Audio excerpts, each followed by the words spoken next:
All right, all right. It is time to get this party rocking and rolling. What is up, ladies and gentlemen?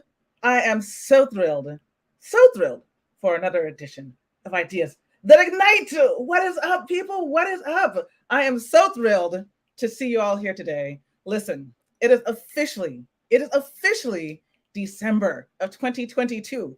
So you know what that means? Do you know what that means? That means it is almost Christmas time. It is almost New Year's. It is almost Hanukkah. It is almost time to step into what's going on for 2023. So first of all, check out the outfit. Okay, check out the outfit. I did this for y'all intentionally. Yes, this is by design. This is by design.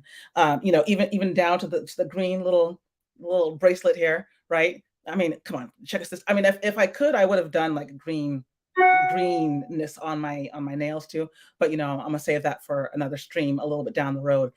But y'all ready? Like I am thrilled for December, because December is always that time of the year when we can really start to step into like, what are we gonna be doing for this next upcoming year? So I am dedicated to making this the time that you all can step into landing a TED or TEDx talk for 2023. Y'all ready? Y'all ready to light it up? Let's do this. Okay? So, for those of you who don't know, my name is Dawn Joelle Fraser. I am a storytelling doula. I'll give birth to people's stories. And in the process of giving birth to those stories, they're often used on stages, like the Moth, or they might be used in advocacy, for halls of Congress. They might be used for business. So I would work with companies like Spotify or like Google. And now today we're going to be talking about stories in service of a TED or TEDx talk. And so this is what's on the agenda for today's live. Okay. Today's stream, we're going to discuss that's right, 5 secrets to finding your TED-worthy idea. Okay? So I hope you got some paper, some pen out, because we're gonna have a great session. Five secrets to finding your TED-worthy idea. Okay, so we're gonna break this down, and hopefully you'll get some great value out of this. So one of the very, very first things I want to talk about today is what it means in terms of being an expert, or proving that you are an expert in a field. Okay. So a lot of times people ask, well, Don, do I have to have like a big following, or do I have to have like tons of years of experience in order to do a TED or TEDx talk? And it's a great question. It is an awesome question. The answer is yes and no. Out of curiosity, I'd love to hear if or raise your hand if you have seen a TED or TEDx talk that was done by a child, or a talk done by somebody who was like, huh, that person isn't necessarily the number one person in their field, but how did they get on TED or TEDx, right? One of the things I want to talk about today is this misnomer about expertise, but how yes, you can demonstrate your expertise when you're talking about thought leadership. Okay. And a lot of the misconceptions around the qualifications needed for a TED or a TEDx talk. Okay, so one of the things when we're looking at expertise is really how we define it. Okay, I've been a storytelling coach, a speech coach, for about 10 years. Okay, so I definitely consider myself to be an expert because of the number of years that I put into it. However, a lot of people might also be experts in their field because you've actually lived an experience, or you've gotten a degree. Excuse me. You've got a degree around this particular topic, right? Or you've gotten a certificate, or you just spent a lot of time, or it's just part of your lived experience. Okay. But one of the very, very first secrets that you're going to want to like lean into when you're thinking about how do I find my TED worthy idea, is we want to start with what you are known for. Okay. And I know I've spoken about this before in other lives, but starting off with your expertise is such a critical part of understanding what is going to make you uniquely qualified to give this talk. Okay. So expertise is going to be a big, big part because keep in mind that every single TED or TEDx talk is looking for local or global leaders who can tell a great story. Okay. So a global leader is somebody who's been published or a person who has their own platform, somebody who has made something big out of their ideas, their topics, whatever that might be, right? But that could also apply to somebody who is local, which could potentially be you.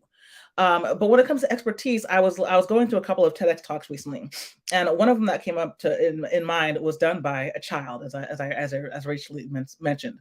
And so you might be thinking, well, what expertise would a child have to share a message to the world, right? And when you actually look at the content, this is truly all about finding the topic that a child is qualified to talk about. So, how their brains were affected by the pandemic, or what they think their parents are doing right in terms of the authenticity that they're leading with, right? So, it's always a matter of understanding that at every single cycle of life, we are an expert at something. Now, one of the biggest secrets to TED and TEDx is proving that expertise. Okay. So there have been a lot of people that I've come across who have written books about motivation, or have written books about child development, or have written books about, how to actually engage with people conversationally, right? There's a lot of different topics out there and a lot of different books that are out there. I do not want you to be the person who has read a book about something that was interesting. I want you to be the person who has started the podcast about something that is interesting to you, or you've written the book, or you've gone on people's platforms, or you have spoken on stages. Okay. So think about the things that people have gone to you to speak about. Okay. And if you are able to authentically say, people come to me to because I am an expert in launching, or I am an expert in crypto, or I am an expert in blockchain, or astronauts, or dogs, or whatever that might be, whatever you people come to you for, that's one of the very first angles that we want to lean into. Okay. So what do people come to you for? That will help to identify our expertise. The second thing I want you to think about is, what are those topics that you could just talk on and on and on and on and on about forever and ever? What are those topics? I want you to specifically look at the intersection of what you know, right? So your expertise, what you can talk about to infinity and beyond, right? Forever and ever and ever and ever and ever and ever and ever and ever and ever and ever and ever, ever. Amen. And what are those things, those topics that are at the cutting edge of of society? What are those topics that are really of interest to a lay population? And why might that be something that I can spread? Okay, so those are three things I want you to think about in terms of expertise, because sometimes this isn't necessarily a matter of the years that you've put into something. It's not necessarily about the clout that you have behind something, but it is about proving that you have done some type of work in this subject matter that makes you an expert. Okay. Now that's going to be very, very important, because keep in mind, once again, that TED and TEDx are looking for people who are experts in the field, experts first, who know how to tell a story. Okay. So finding something that you are an expert in is going to be one of the very first keys that we want to look at when we're actually deciding what are my top ideas for TED. Okay. So what do people come to you for? What can you talk forever and ever and ever and ever and ever and then ever again about? And what is at the intersection of what's really interesting to people now? Okay.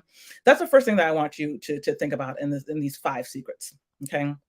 Um, and of course, the misconceptions about what is a leader, who is a leader, and what is an expert. Okay. So we're going to try and reshift some of these ideas. Okay. So far, so good. Let's keep it going. Let's keep it going. Awesome. Thank you for the hearts. If you're over on Instagram, loving the hearts. If you're on Facebook Live or on YouTube, what's up? Go ahead and please feel free to put comments in the chat at any point in time. We'd love to hear what's really vibing, what's resonating with you. Any thoughts, any questions? I love the engagement. I love the hearts. Thank you so much.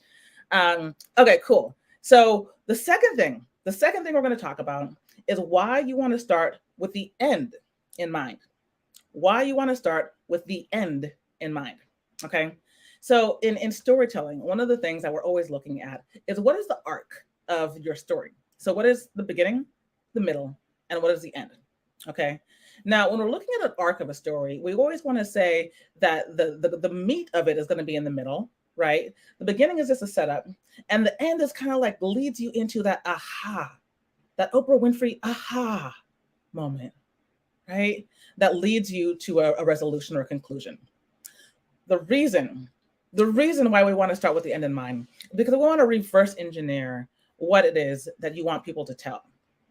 Okay. If you're able to figure out what you want people to do, believe, or say as a result of listening to your talk, then we can work our way backwards and figure out what are the steps that are needed to get them to that space. Okay.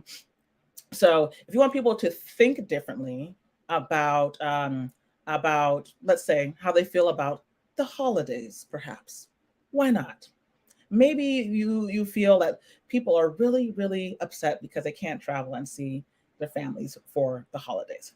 What I want you to do is to reverse engineer and think about what are the steps that they could take that would not lead to the sentiment, or what are the steps that they could take that will get them a different result. Okay. That example is a little bit muffled, but because I'm trying to think about like holiday um, themed topics.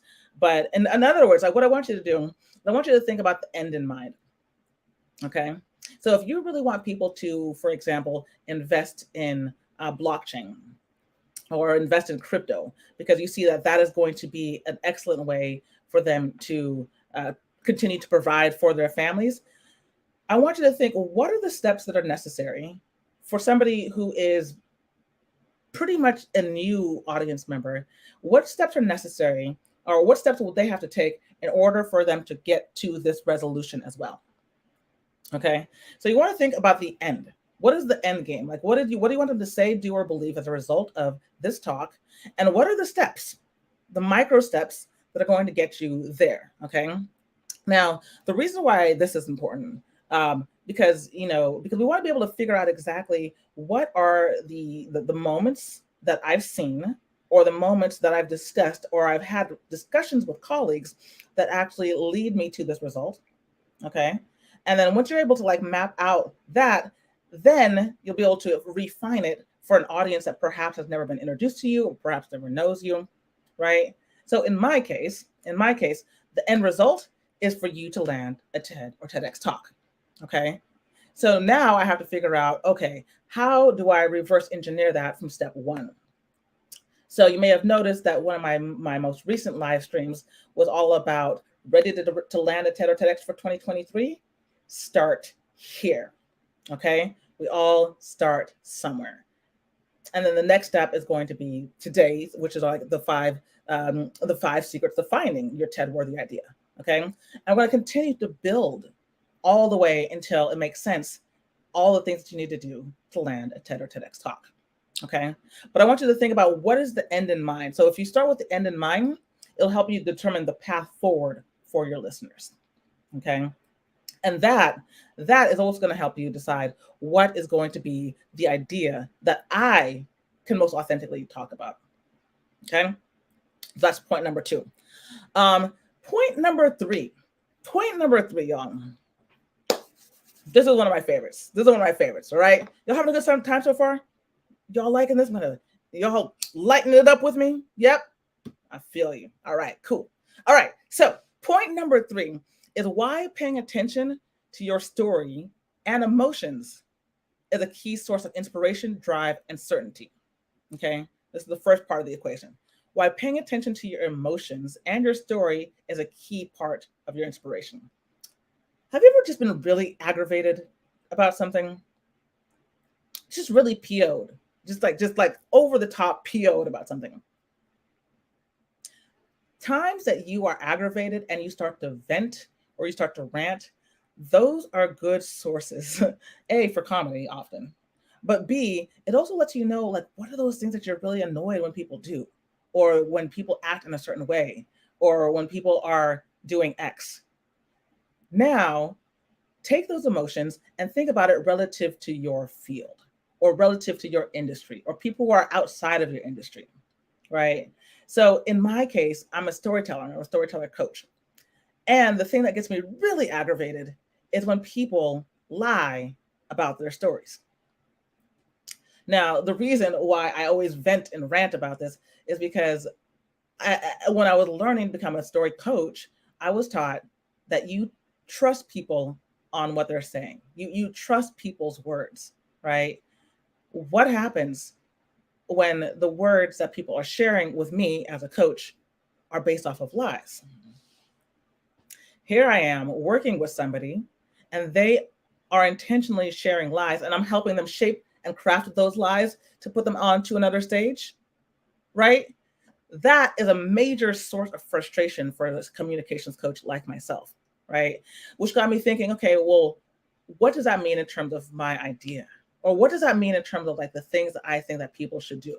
Right. So that might mean something around authenticity. I might be able to talk about like the importance of authenticity in storytelling or in your speeches. Or I might be talking about, like why telling a story that's based off of lies is only going to lead to more trauma or more trouble. Right.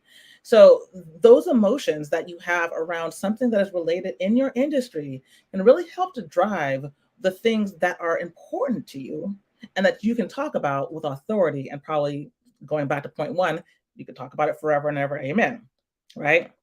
So I want you to think about those things that just really annoy you, those things that irk you, um, and the things that also make you happy to talk about. Because paying attention to your emotions is really going to inform what is it about this subject or this issue that I feel needs to be discussed. That is going to be a key issue, y'all. Because no matter what, our emotions don't lie. If we're upset about something, if we're feeling like, yo, like this is something is wrong, it's a good sign. It is a very good sign that that is something that you can talk about with authority. Okay, so I want you to think about that.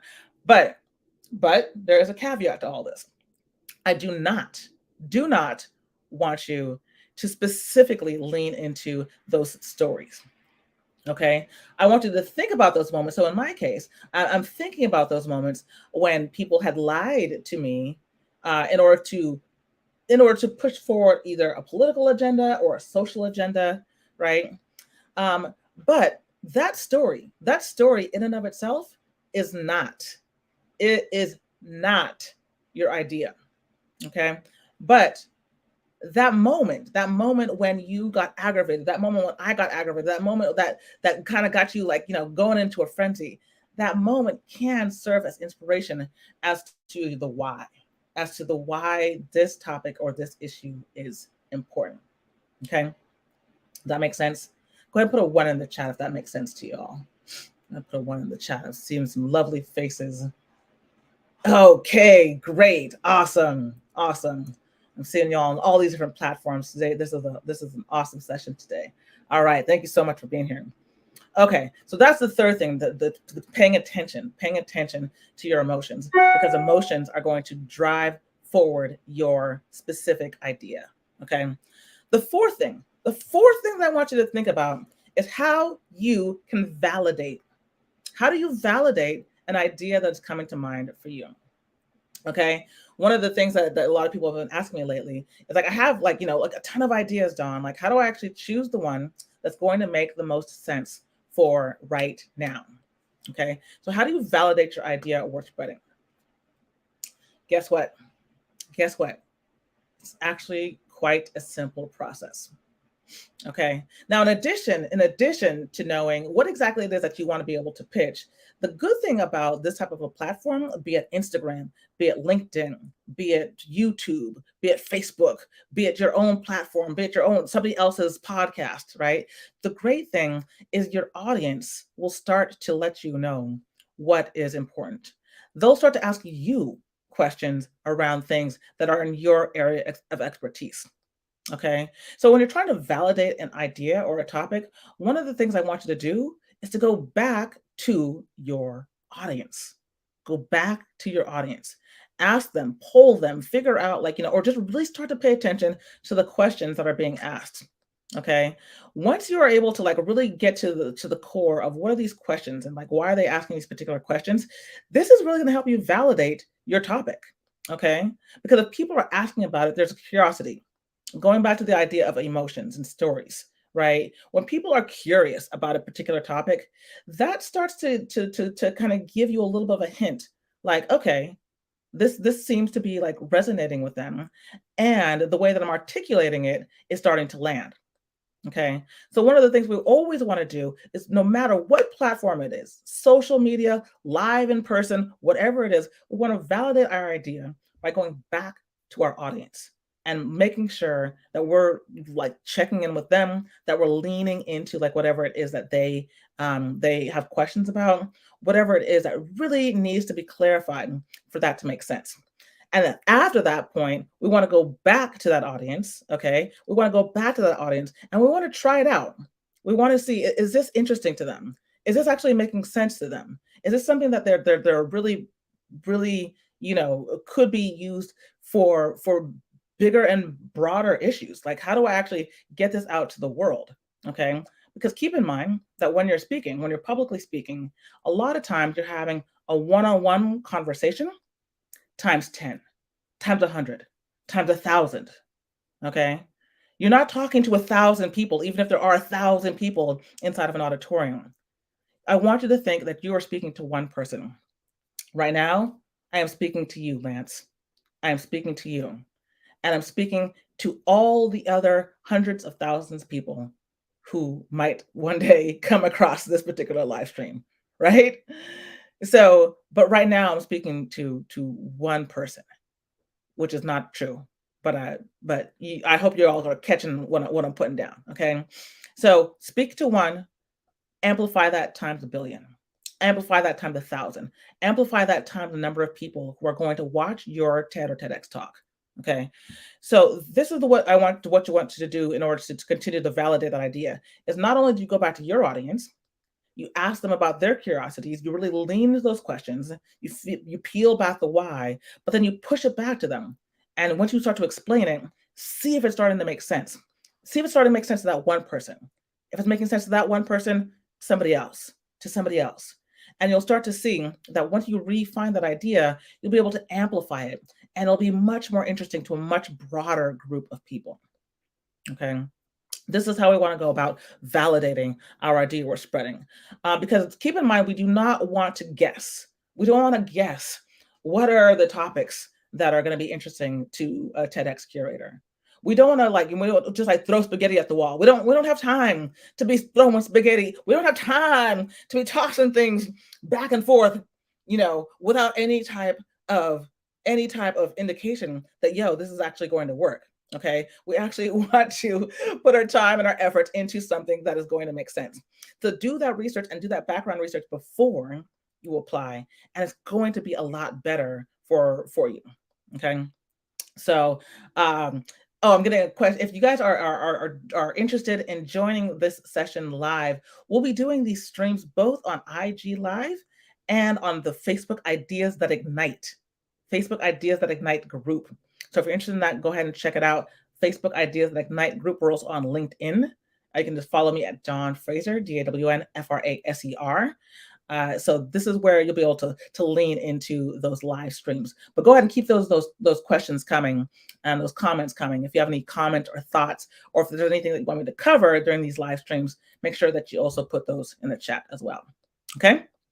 So now we're on to our fifth and final point for today's live stream, which is the steps that are needed to expedite your journey to a TEDx stage. The steps that are needed to expedite your journey to a TEDx stage. Okay, so here's the deal, y'all. 2023 is right around the corner, which is once again why I'm rocking the Santa hat, right? Rocking the bracelet, rocking the and I forgot to mention I got the earrings. I got the earrings on for y'all. Yep. Okay. So the reason why now is the time that you want to start to lean into this is because you have to keep in mind that when somebody's putting together their stage or their event, they want to be able to book speakers months in advance. Okay. Many of the best TED and TEDx events that are out there book their speakers many, many months in advance. When I booked mine in 2013, I got my acceptance letter in, I think it is in September. And it was about December, November, December, when we actually like delivered those talks. That was a tight time frame. Okay. That was a tight time frame. So for the most part, they're going to be about 3 to 6 months out before you actually get accepted. And then once you get accepted, it might be a couple of months before you actually speak on their stages, depending on which event we're talking about. Okay. So what we need to do if you're trying to land a TEDx talk or for 2023, we need to start preparing now. We need to start preparing now. Okay. So what we're going to do is we're going to go through the different events that make sense specifically for you. Not every event is going to make sense for every single person. Some events are going to make more sense for some people than it is for others, right? I mean, if you're a podcaster living in Texas and you are an expert knowing how to like engage people with podcasting, it would make much, much, much more sense to actually go to an event that is, or to pitch yourself as an expert in your local area, in your local jurisdiction, than it is going to be to try and do something like internationally in London or, in somewhere in I don't know, South America or on the continent of Africa. Okay, there's going to be a lot more opportunities once you find out where am I going to be needed the most? Where will people be like looking for me the most? B, why me? Right? Because a lot of times these TEDx events are looking for local hometown heroes.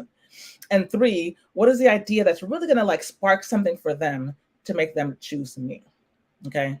What are the things that are really going to spark the ideas to make them choose me? Okay. So the steps that are needed are to first identify your idea, right? Identify your idea. The second thing we're going to do is like look at what is your core story, right? What are the core elements of your story? The third, we're going to look at what are the stats, the data, the things that make this interesting and intriguing. Okay. Okay. Next, we're going to look at how is this thing new, or how do we make this a new idea? Even if it's been talked about on TED before, how do we make this topic or this idea new?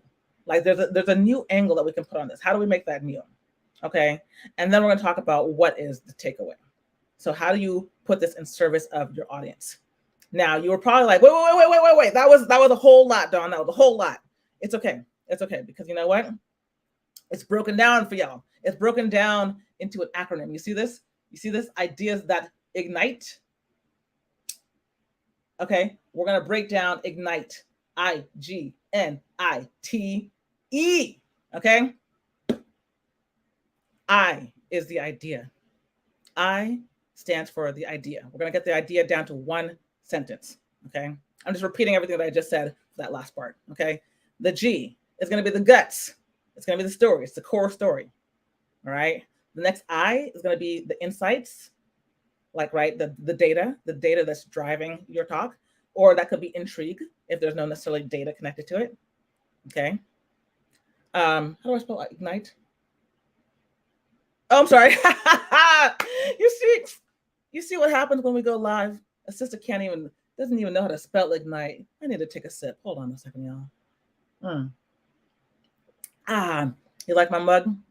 That's by design too. That is by design, y'all. It's the holiday season. Can't do this mess without a little sippy action. All right, let me go back. The I is for the idea. The idea in one sentence. The G is for the guts. The guts. What are the story elements? Okay.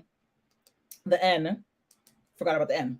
The N is what is new and noteworthy when it comes to this particular topic or this idea. How is this topic new and noteworthy? Okay. Now it's time for the next I, which is the insights and the intrigue. So what are the stats? What are the data? Like, how do you actually incorporate some type of that scientific element so that this is actually something that's legitimized by science, right? The next is going to be the T. The T. This T? No, not this T. The T for the takeaway. The T is for your takeaway. So what is what are you trying to tell your audience to do? Like going back to our second step, going to the end, think about the end that you're taking them to. Start with the end in mind. Okay. Every single talk that you do is going to be in service of the audience. So what is your takeaway? And last but not least, the other thing that we talked about today, your expertise. How are you going to prove that you are an expert in the field? What podcasts can you show that you've spoken on? What books have you contributed to, or what books have you written? Um, what stages, which conferences have you spoken at? Right? What degrees do you have? What certificates have you gotten? All of this are all different factors that kind of go into your expertise. So once we put together these elements, we can figure out not only what is your idea, but how do you actually like navigate if you are looking for these secrets to landing a TED worthy talk or TED worthy idea, excuse me. Okay, so that's pretty much what we're like looking for today. And I know that there's a lot of information. As I mentioned, we're going to be doing these lives all during the month of December, so we're kicking it off today. Glad to get into the Christmas spirit a little bit early. I'm planning now for Christmas, just the same way that I want you all to plan for your amazing 2023. Right? You don't start Black Friday shopping on Black Friday. You start to think about, what do I need to get in order to prepare for that event, right? When you're preparing for New Year's or preparing for these events, you think about, okay, what do I need to put into place? These are the things I want you to put into place if you're looking to land a TED or TEDx talk in 2023. Okay. So if you want more information about my coaching program, we're going to be opening the doors, or we're going to be opening applications now for a new cohort that will start in January 2023. So if you're interested in that, I'm going to put it up on this screen over here on, let's see, if you are on